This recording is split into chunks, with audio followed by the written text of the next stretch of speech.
In this video, I'm going to show you how you can completely transform your teaching experience with Notion. Teaching close to 150 students while also managing a handful of teachers as an education content coordinator here in South Korea, I've put together the ultimate teacher planner inside Notion, which I use to manage everything. This video will be a walkthrough of my ultimate teacher planner, explaining each section and showing you how you can make your teaching life 10 times easier. If you are curious about this template, please check out the link in the description down below. Now with that out of the way, let's get started. The teacher planner has 6 different sections. Each of these sections are related to one specific area of teaching. They all work intelligently together, allowing you to harness the full power of Notion. All 6 sections come together nicely in a main teacher dashboard, allowing you to view each section at a glance, giving you only the important information. The first section is a lesson planner. Here you can organize and plan your entire curriculum for the year. You can group lessons by units, and when you are finished with a lesson, you can send it to an archive folder out of view. The next section is a student attendance tracker. This tracker is much easier to use than a massive paper spreadsheet or a large Excel file. The tracker allows you to tag students by their attendance status and automatically gives you the student attendance score, as well as allowing you to track important student information. The third section in the Ultimate Teacher Planner is the Class Manager. This section is great if you want to create a centralized place for each of your classes and share upcoming assignments, class announcements, and information with your students. If you have many different classes throughout the week, the Class Manager is an absolute game changer. Any Notion planner wouldn't be complete without a way to manage tasks. Outside the classroom, we have a ton of administrative stuff we have to do, and keeping track of it all is crucial if we don't want to burn out.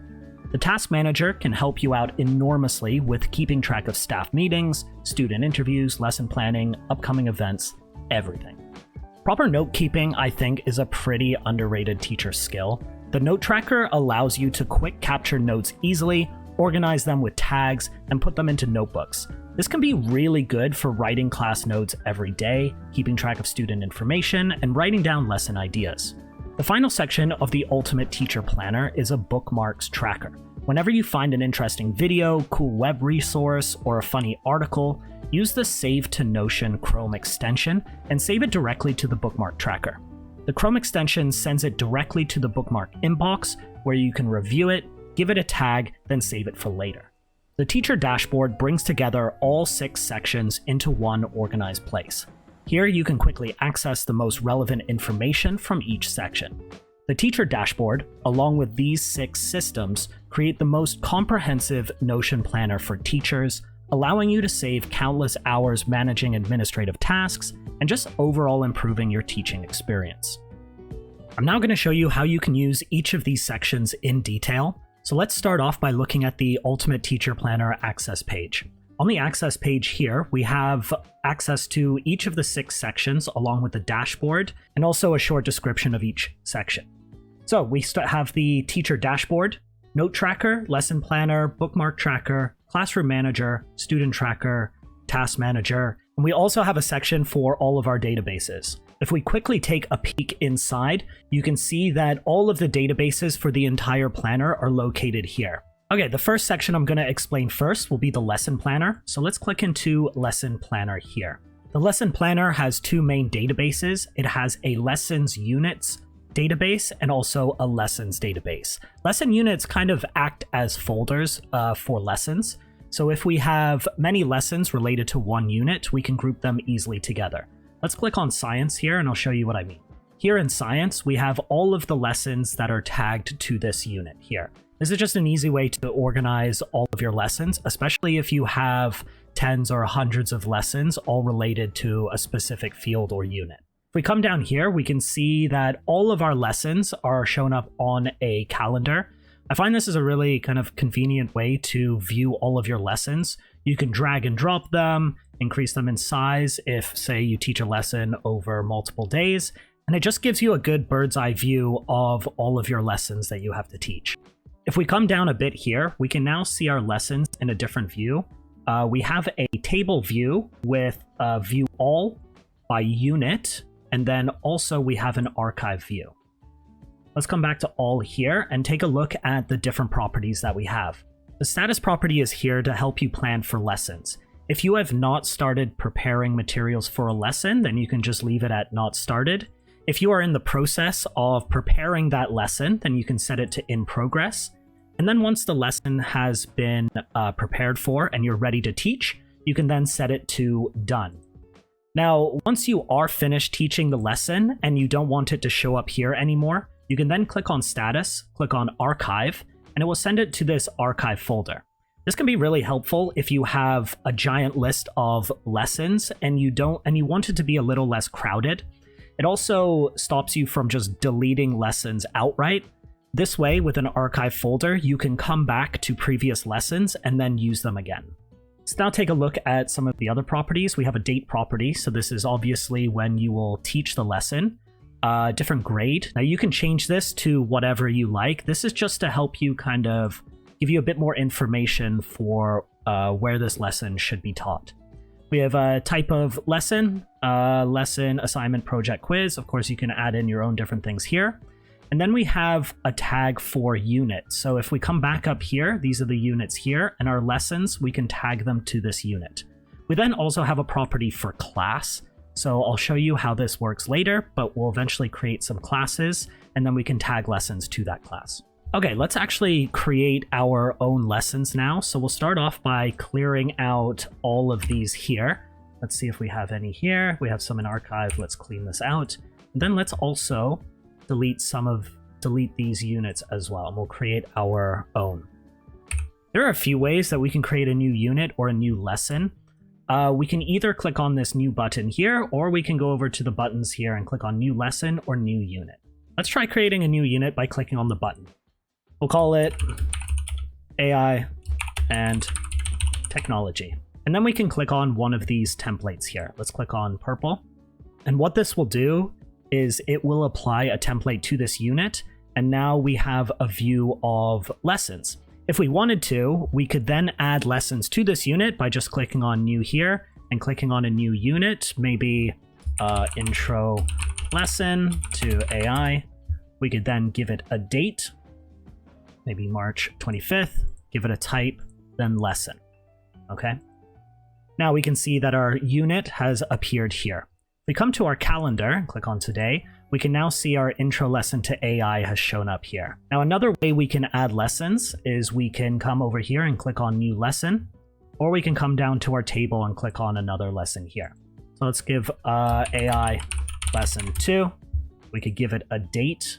Maybe we'll click it here. Give it a grade. H1, type of lesson. Maybe this could be a project. And then we can also tag it to our AI and Technology lesson. Okay, great. Now if we click on unit, we can see it's organized by unit. Come back to all. And now our lessons appear on the calendar here. Okay, I'll now explain the student tracker. If we come down here to take a look, we can see that the student tracker has two main databases. It has an attendance database and then also a students database. So let's take a look at the attendance day here. Essentially how the student tracker works is we add an attendance day. So let's click on new. It'll pop up here. Let's give it a date. Let's say March 29th. Let's give it a day, Friday. And then we can tag students by their attendance status. So if, say, a student was present, I could click on here, find the students for a particular class, and then click on present. If some were absent, I could then click on absent and do the exact same thing. So let's click on a few here. There we go. And then it will show up here. We have some present students and absent students. Another way to do that is to also come over to the present, absent, and late student properties here, and you can also add in students this way. If we scroll down, we can then see our students database. And as you tag students by their attendance status, over time, these numbers will change, and then their attendance score will change as well. If we come inside a student profile, we can then add in any relevant information for the student, whether it's contact information, academic progress, or any kind of comments. We can also organize students by their tag. We can also organize them by their classes as well. So for this demonstration, let's delete all of these students and we'll add in our own. So, okay, let's now add a sample student for this demonstration. We can either come over here and click on New, or we can come over to the button here and click on New Student. Let's click on New Student. We'll call this student Milo. We'll then give it a grade. Again, you can change these to whatever you want. I'll just leave birthday blank for now. And then let's give it a template. Let's click on student male blue. Okay, and we can see our template has populated here. Now you can change this to whatever you want. This is just a sample template for adding in student information or any comments that you want. Now the last thing we could do is then tag this student to a class. We could tag them to a science class, then maybe history class, and it would show up here. Later, I'll show you how this all links together. Also, if you fill in the students' birthdays, they will appear here on either today or this week. I find this is kind of fun to be able to surprise your students, maybe with a present or just like a little in-class activity. Just something to help you get a bit closer with your students, you know? All right, the next section I will show you is the class or classroom manager. Here we can organize our weekly schedule by creating separate pages for each of our classes. Classes are sorted by day of the week, so we have Monday, Tuesday, Wednesday, Thursday, Friday, and then also sorted by time. We can also see the classes in list view as well. Let's come back to weekly view here, and we can see we have some sample classes here. We have a history, mathematics, English, and science class. Let's click into the science class to take a look at what's inside. Now you'll see here that this is a dedicated class page. If you wanted to, you could share this page with your students by clicking on share here and then allowing public access and then sharing the link with your students. So these class pages are here for you to add in any information you need for your class or any information you want to share with your students.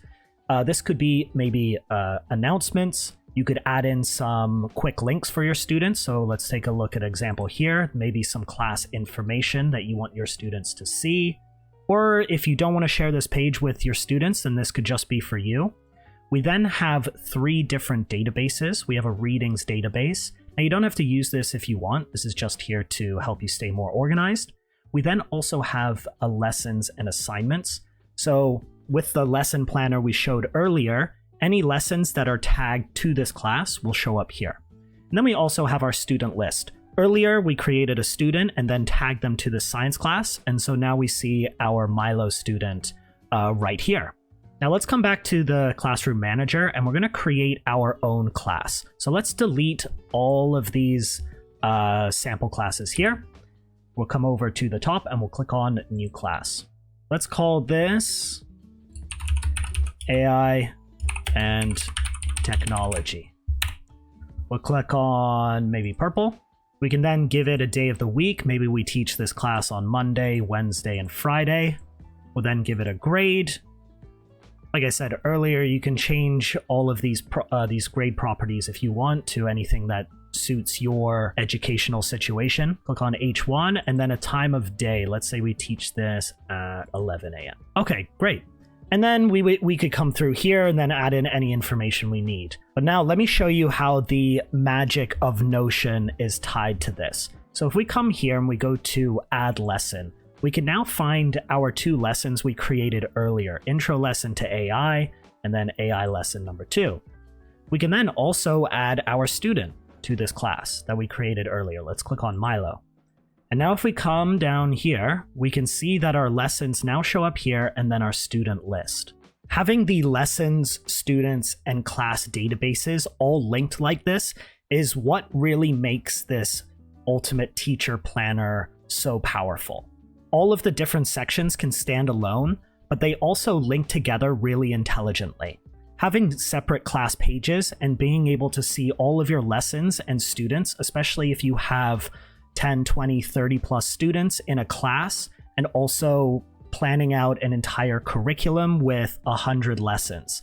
This way you can stay really organized, even if you have many different classes throughout the week. Now, if we come back to our class manager here, we can see our classes show up here. Let's now take a look at our 4th section, which is the task manager. Now this section has two main databases.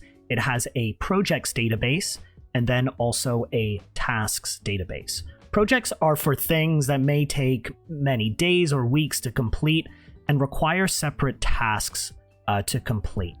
So if I click inside a project here, we can see that there is a database for tasks, and these tasks are specifically linked to this project. Let's come back out here. If we scroll down, we can see a timeline view of our tasks, but also our projects as well. We come down even further, we can see now our tasks are located here. We have different tabs for tasks that are due today, this week, completed, and then just all tasks. We also have a calendar view for all of our tasks to show up here. We can see that our tasks will also show up on a calendar. So although it may look complex, it's really just two databases, all with different linked views of that database. Let's come back up here and clean out this template, and we'll create our own project and tasks as demonstration. So we'll click these here, we'll delete these, then come to completed. We can also delete these as well. Good, so we have no more tasks. And let's delete these projects. Not started, complete, in progress. Okay, great. So from here, we can either create a project by clicking this button or just by clicking a task. Let's create a new project. We're going to call this Technology Activity. Maybe this is a bigger project that you're planning for your students, and there are many different things that you need to do to get this project organized. And so it might be easier to plan it out this way. Let's now click on one of these templates. Let's click on New Project Purple. Great, and so what appeared here is just a sample project template. We can add in an overview, some goals, any resources for this project. We can also add in individual tasks that will be linked to this project. So let's do that right now. Maybe our first task could be, plan activity. We'll click on tag. Maybe it's research. We'll give it a due date. Next week. We'll create another task, maybe, I don't know, contact parents. We gotta let the students know. We'll click on parents here. Maybe we'll do this by the end of next week. And then we'll do one more, buy supplies. And we'll click on action. And we'll do this here. Great. If we also wanted to add tasks to this project, we can come and click on task here. We can also add in bookmarks and notes as well. So everything is linked together. We can now see our project has shown up here as not started. Let's click into it again and then click on in progress. We can now see that our tasks will show up here on this timeline view. If we scroll down here, we can see that our tasks are in all. Let's change this to maybe this week. Let's click it today. We can then see that this task will show up here today or in this week. Then we come down to the calendar, click on today, and we can see that our tasks will also show up here. Let's now take a look at our note tracker section. The note tracker allows you to quickly capture notes easily. We can then organize them by tags and put them into specific notebooks. I find this can be really good for writing class notes every day or keeping track of student information, writing down lesson ideas, anything you need. Now in this section, we have three databases. We have the notes database, we have note topics, and we have notebooks. In a way, it kind of works like a pyramid. We have notebooks at the top, we go down one level, we have topics, and then we go down the third level, we have notes. So we can tag notes to specific topics and then group all of those notes together into notebooks. If you don't want to use the notebooks, that's fine. You could even just delete this or just leave it blank. Let's demonstrate how we might create a note by clearing out this entire template first, and then we'll create a brand new note. Let's delete these here. Okay, we'll come down to our table. Here we can just delete everything here. And that should clear out all of our notes. To create a new note, we can either click on New here in Draft, or we can click on New Note. Let's click on New Note here. So let's make this a class note. So we could call this March 29th, 2024 class notes. We'll We'll then click on one of these templates here. Click on green. Let's give it a topic, maybe classroom. If we wanted to, we could add it to a notebook called class notes. And then we could add in any details or information for this specific class that day, whether you want to write down a comment on student behavior or something you did well or something that went wrong in the class, you could add that here. You'll notice now that our note is in draft section. Notes in this section are considered unfinished. So if you ever finished a note, you can select it off of draft and click done. It will then remove it from the draft section and it will put it down here. Let's now create one last note, but I'll demonstrate how these notes can link together to the other databases. If I click on new draft here, let's say we have a list of ChatGPT prompts for our class. We'll click on topic, we'll click on lessons, since this note is going to be tagged to different lessons. We'll click on new note here, and then we could add in, say, for this example, just a list of ChatGPT prompts that could be helpful for lesson planning or just anything specific to your lesson. Then if I wanted to, I could then click on add lesson and then tag both of these AI lessons. If we now come back to our lesson planner here and click on one of our AI lessons, we can see that our note, our ChatGPT prompt, has appeared here for us to access. We can click on this and access it really easily. Now we'll click on draft, done, and if we come down here, we can see our ChatGPT prompts. We'll also click on pin here, which will allow us to access it from our dashboard. This is where you can get really organized and efficient with your planning. Say you have a ton of different notes and resources, you can tag them to different tasks, different lessons, different classes, and then whenever you access one of those lessons, you have immediate access to those specific notes. All right, let's now take a look at the Bookmark Tracker. This is a pretty cool section as it works in tandem with a specific extension called Save to Notion. If you come to the extension store here and go type in Save to Notion, you'll want to add this extension to your browser to properly use the Bookmark Tracker. So let me demonstrate how this works. Once you have the extension installed, you can now quickly save any resources you find on the internet directly to your Bookmark Tracker. Let's first just set up the extension. So if I come and click on the extension here, I'll click on Add Form, and then I want to find the bookmarks database. So if I click on Save Page here, I'm going to click on Demo Bookmarks. For this demonstration, that's what I titled the bookmarks database for, just so I could easily find it. But if you use this template, it should be saved as Teachers Bookmarks. So I'll click on this database here. Okay, this all seems fine. Let's just click on Save and go back. And there we go. So now if we find any really cool web resource, an article, interesting video, we can then save it directly to the Bookmark Tracker. Let's say I came across this really cool website that provides Notion templates to teachers called notionforteachers.com, and I wanted to save this to the Bookmark Tracker. I would come over here and click on the extension. I would then say everything, all of this looks good. Content, we could even save the web page, or if it's a YouTube video, you could just click on video. Let's just click on this. We could also give it a template if we wanted to.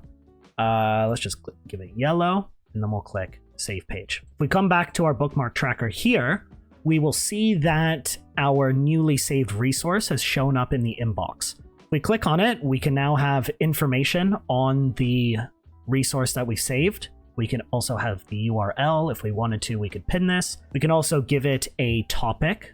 Let's say useful free resources. Any one of these are good. And then we'll click on Done. Great, and so once we change that status, it will remove it from the inbox and it will save it into our nicely organized folders here. We can come inside these folders and all of the bookmarks tagged to this folder will show up here. In this template, I have already added a lot of useful resources for you. So if you want, you can come in here and take a look, or you can just delete all of them. There's also a organized table view for all of your bookmarks here as well. So with all, board view, we also have a pin view, archive. Okay, the last thing I'll show you is a pinned view. So what a pin will do, it will pin one of these bookmarks to our teacher dashboard. So let's go click into free resources. We'll find the resource we just saved, Notion for Teachers. Let's pin it to our dashboard here. Okay, here we have the teacher dashboard. The teacher dashboard brings together all 6 systems into one organized place. Here you can access all of the most relevant information for each of the systems. You'll notice throughout this dashboard and throughout the entire template that there are these little colored circles. The colored circles indicate which section the database was from. So Note Tracker, everything is red, Lessons orange, Bookmark yellow, Classroom is green, Students are blue, and then Tasks are purple. So if we come down here, we see that we have our calendar. We have a calendar for our tasks, so we should be able to see our tasks here. Buy supplies, contact parents. And then we also have our lessons as well. So we can see our new AI lessons that we also added. Since there are tasks and lessons here, that's why we see a purple and orange circle. On the right here, we have our projects. And so also we see a purple square to indicate that it is from the task manager. Here we have our technology activity. So all of our projects will show up on the right here. On the left here, we can also see our tasks for this week. We could also change it to today if we wanted to. Let's continue back down here. So here we have our notes. We're able to see our notebooks, our draft notes, and our pinned notes. Earlier, we pinned our ChatGPT prompts, so that's why we see it here. We could also quickly create draft notes if we wanted to from this view as well. If we continue scrolling down, we now see our bookmarks and our pinned bookmarks. Earlier, we pinned our Notion for Teachers bookmark here, and then we also have all of our bookmark topics. On the left here, this is just a way of making quick little notes that you can drag around and leave at different places throughout your dashboard. At the bottom, we also have our classes and all of our students. Here we can see the AI and technology classes we made earlier, as well as the student we added. If you ever get confused about how each section works, each section also has a quick guide page. So we have access to it through a button here, quick guide, and this will pop up and there will be a tutorial video for you, as well as information about each section. You can also view the quick guide here as well. If we quickly come into one of these sections here, like the lesson planner, you'll see that this section also has its own quick guide, along with a video and information about how to use the section. Now, I know what you're thinking. Milo, where do I get this template? Well, go into the description down below and click on the link.